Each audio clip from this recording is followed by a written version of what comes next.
จะเตรียมอาหารข้าวหวานนะครับเพื่อที่จะวางบริเวณด้านหน้าคณะสงฆ์นะครับ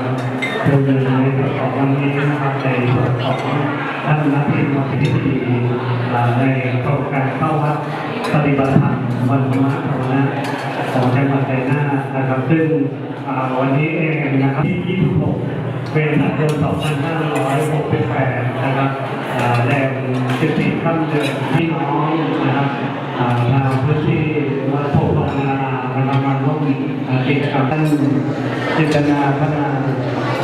วัฒนโชคนะครับท่านได้เลย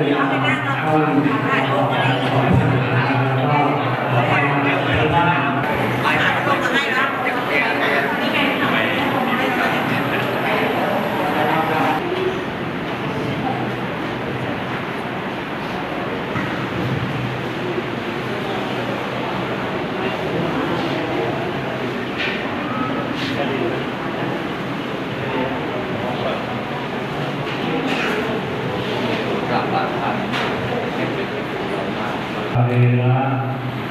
ทุกขังอภิปูชยามะอิมินาสกาเวนะ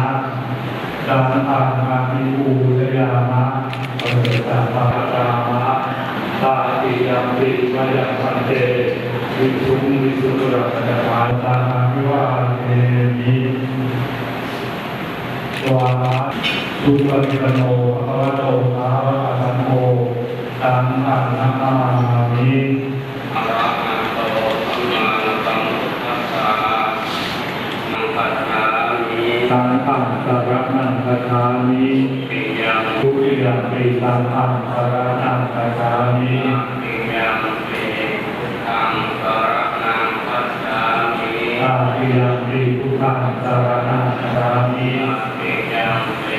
สังฆังสรณังคัจฉามิอาปิยังปิอาปิยังปิกาเมสุมิชาจาราเวรมณีสิกขาปะทังสมาธิยามิ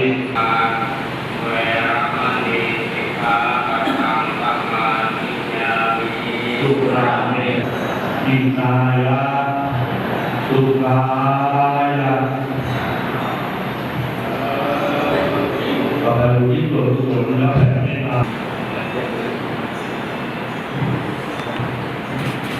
หลังจากนั้นขอเชิญท่านประธานพิธีท่านหัวหน้าส่วนราชการท่านผู้มีเกียรตินะครับระยะท่าน